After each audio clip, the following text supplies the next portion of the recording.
Hi guys, welcome to my channel, a little bit of something, and it's your girl Rachael Wanogho, also known as Rayche Riches. Today I'm going to be talking about how difficult or how easy it is to get a job, especially as an international student here in the UK. So if you're interested in this video, please stay tuned and don't forget to subscribe, don't forget to like and give a big thumbs up to this video once you're done watching it. So let's get right into the video.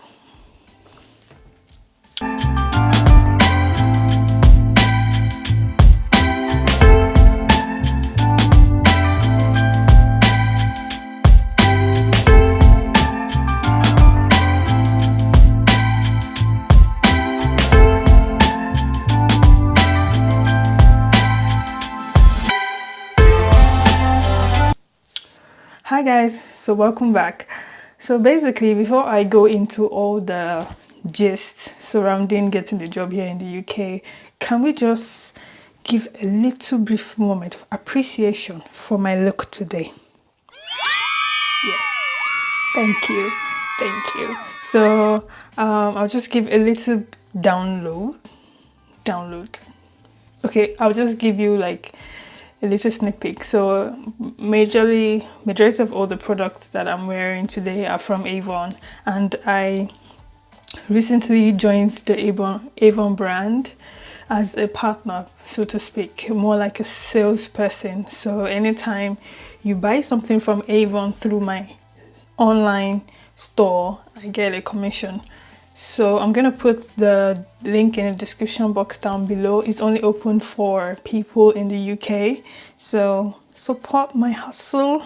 Yes, it's a good hustle, so support my hustle. And if you're interested in some of the products, I'm also gonna put like descriptions of the products that I use.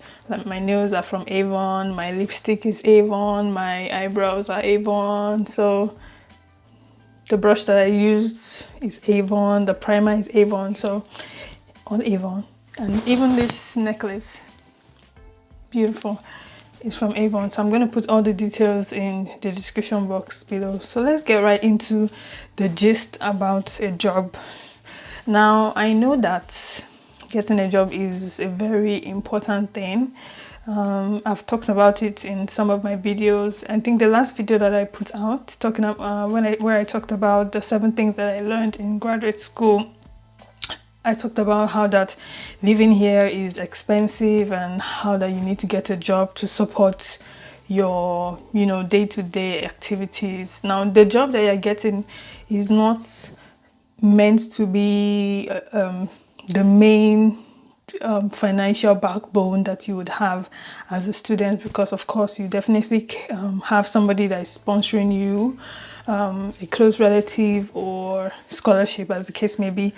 So but getting a job, it just gives you like the opportunity to get more experience, especially how to work in the environment that you are in and how to relate with the people in that environment, and also boost up your CV.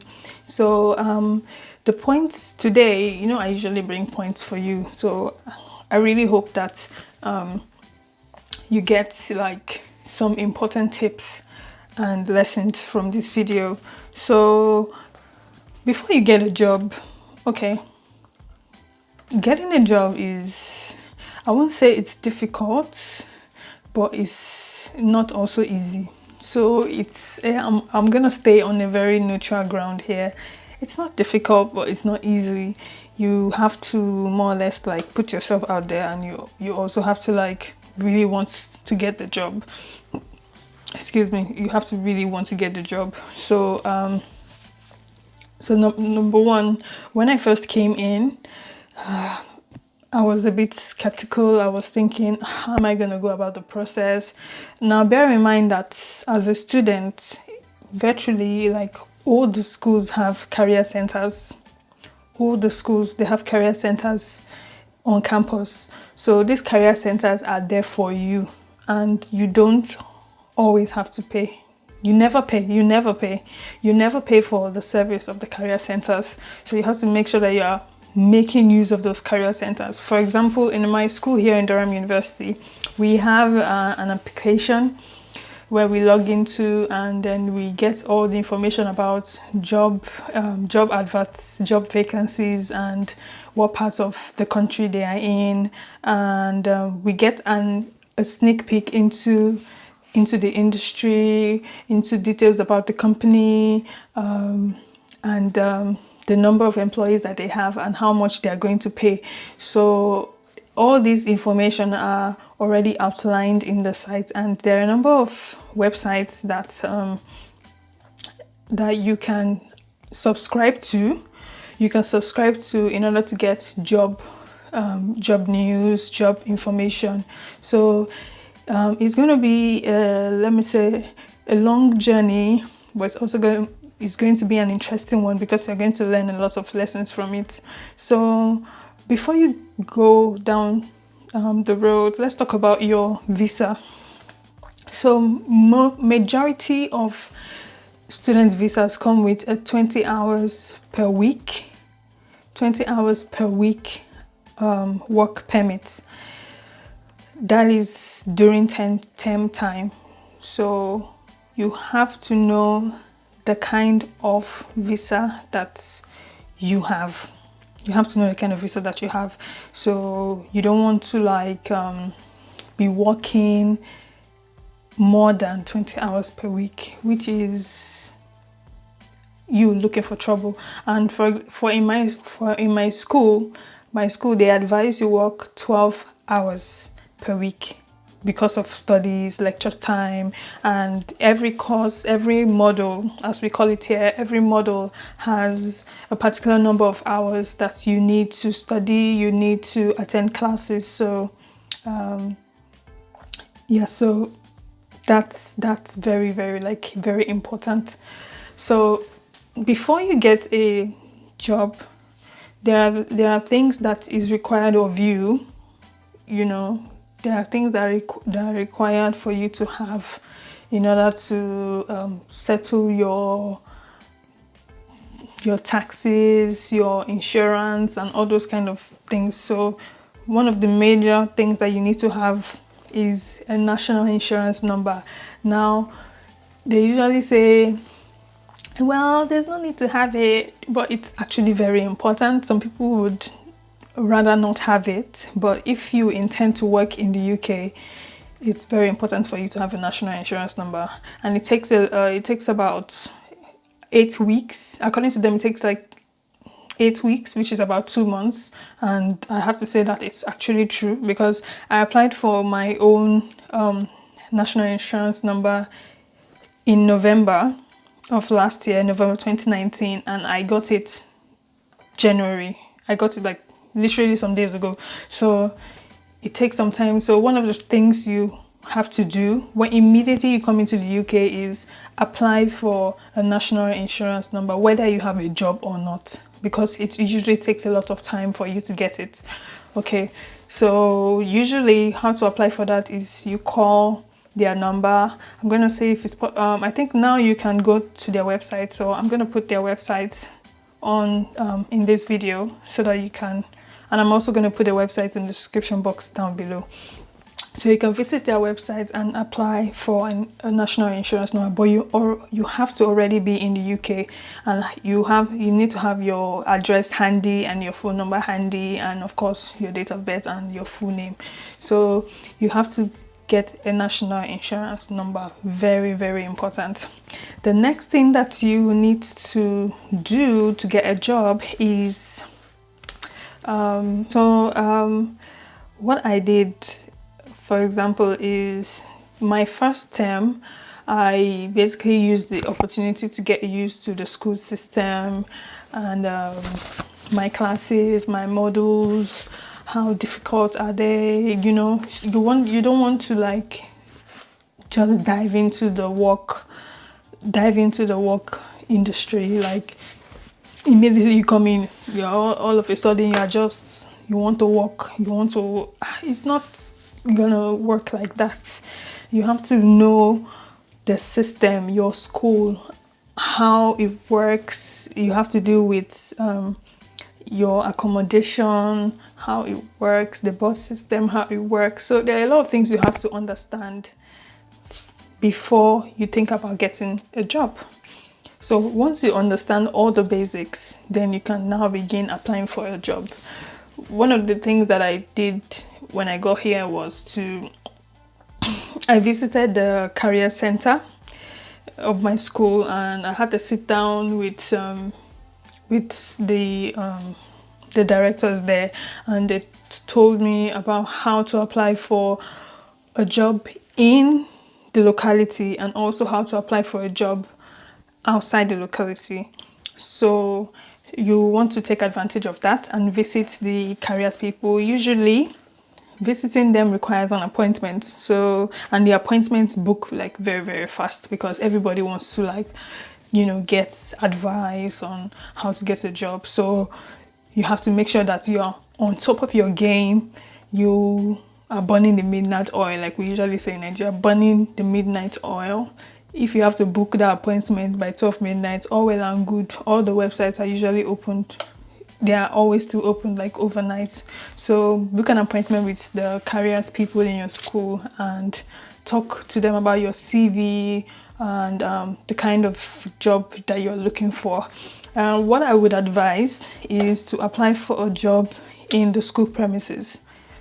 So that way it's easier for you to, you know, walk from probably your accommodation to where your job is going to be. For example, I have a job in the school right now, which I'm going to be starting like shortly, like very soon.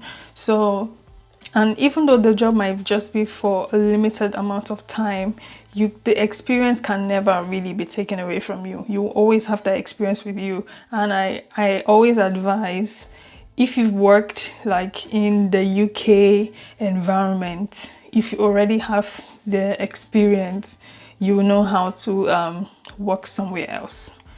I don't know if you get. So if you work in the UK environment, you would know how to like work when you get outside. Like, for example, my school is in Durham. So if I work in Durham and when I'm done with my school, I have to work somewhere else outside Durham, I already know what to expect basically, like what to expect basically in a typical working environment. So it makes it easier that way. So another thing I'll talk about is interviewing, getting a job. So when you go for interviews, like I said in my previous videos, there are stages. There are usually stages in every interview, and you want to put your best foot forward. So make sure you are preparing ahead for those interviews. Make sure you have details about the company that you're applying for, or rather the company you're applying to and the role you're applying for. Okay, so don't just apply, be strategic. So it's not all the companies that you find that puts out a job application that you have to apply to. You know, be strategic, because there's what they call just as students, we come into the UK on a tier 4 visa to work in a particular company. You cannot use the tier 4 visa. You have to use the tier 2 visa. So when you're applying to a company, you have to make sure you're applying to a company that is liable to offer a tier 2 visa. Okay, I don't know if that makes sense. So for you to get into the UK, you are sponsored. You have either a visitor's visa or a tier 4 visa for us students. A tier 2 visa is for workers. So if you are a student on a tier 4 visa, you cannot use that tier 4 visa to work. Okay, while you're a student, you can work and use a tier 4 visa to work. But when you're done with your studies, you cannot use that tier 4 visa again. You have to use tier 2 visa. And to use the tier 2 visa, you have to be working in a company that sponsors tier 2 visas. So it's a bit tricky. My school, I'm sure some schools also have this. My school, they have this brochure that they provided with a list of different companies And they also like stated if the company is sponsoring, if they do sponsor tier 2 visas or not. So you also have to bear that in mind, so that you don't just go and apply and they give you the job, and at the end of the day they're telling you you have to go back to your country, and you're like wondering how, but I already have a job. You have to have a job in a company that sponsors tier 2 visas. Okay, so I have this book here. It's called The Times Top 100 for Graduate Employers, and is the definitive guide to the leading employers recruiting graduates during 2019 to 2020. Now, this book, I'm sure not everybody in my school has this book. Well, maybe they do. Who knows? But how did I get in contact with this book? I got it at our career center because I booked an appointment and I went there, and it was just there. Nobody will tell you whether to take it or not. You just have to use your initiative, you know. So I took it and I've been going through it. It has all the information regarding the companies, and the roles and the different departments and the locations and the salaries, so, and the minimum entry requirements. So it has all this information filled inside. So I basically like have my own website handy, so that if I'm thinking about applying for a particular company, I can just check through. These are like the top 100. So I can check through and decide what company I would apply to. So far so good. I've applied to like some of them, and I'm still going to apply for others as time goes. So this is also something that, you know, can help if you intend to work in the UK as a master's student and And then I'm also going to talk about, then getting a job also depends on the course that you are. I won't say it depends, but depending on the course you are studying and the kind of field you are going into. I can't speak for everyone and all the courses out there, because there are different processes. They might be similar, but there are different processes. So you have doctors, computer scientists, lawyers, you have accountants, banking and finance, administration, management. So there are different courses, and I can't speak for all the courses, but for me, because I'm studying creative writing. And the reason why I'm studying creative writing is because I love to write. I love to read as well. So I wanted to like improve on my craft basically, and I needed that. So, but that's a story for another day anyway. So studying creative writing, I have like, when I say I have the opportunity to work in different industries, because I had my first degree in mass communication, so I can still work as a communication specialist. You know, let's talk about communication. Okay, so the course you're doing will determine the kind of job you apply to. So getting a job is not difficult, but it's not easy. You have to work, you have to dust your CV, you have to write it, like you have to construct your CV over and over again. You have to prepare all the time for a particular interview. You have to read about the companies. You have to study about the companies. You have to answer the questions coherently. You're always going to be asked over and over again, tell us about yourself, which can get annoying, but you have to do that. So you have to like have like a format that will work for you. Introduction, main body, conclusion, basically. So how do you introduce yourself when they ask you to introduce yourself? So those are kind of like the things that you need to bear in mind. So getting a job is not easy, but it's not difficult. Okay, it's not easy, it's not difficult. Whenever you go for interviews, be yourself, be confident, smile. Yeah, basically just be yourself, but also know about the company as well. Know about the company, know what they stand for, know their values, and I'm sure like you're gonna get the best out of it.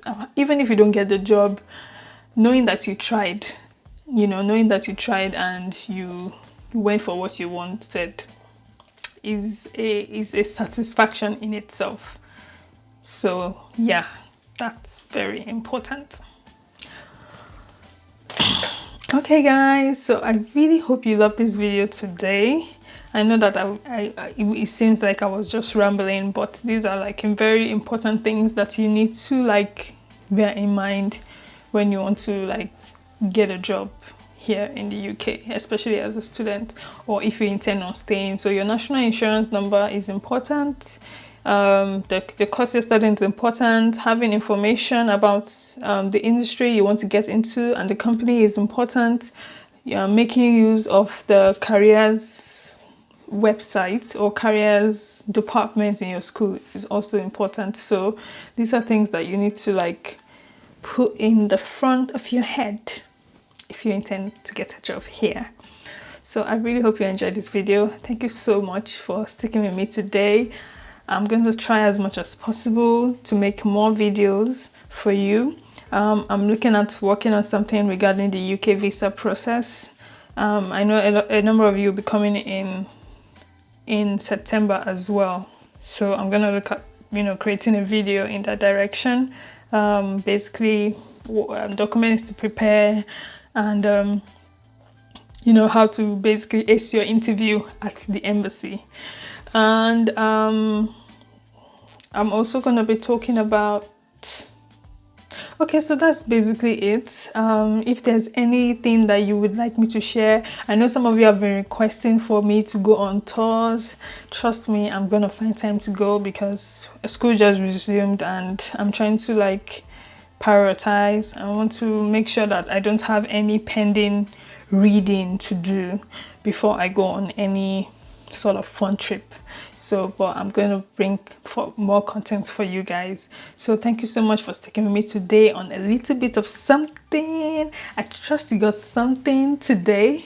Okay, so if you did, please put a huge thumbs up, like this video, share it, subscribe. Don't forget to subscribe and follow me on Instagram. I'm mostly on Instagram all the time at Rayche Riches. So follow me on Instagram at Rayche Riches. You can also follow my business page as an Avon distributor, Avon Distributor UK. When you go there, you'll see my humble face as well. Thank you so much and I will see you in my next video.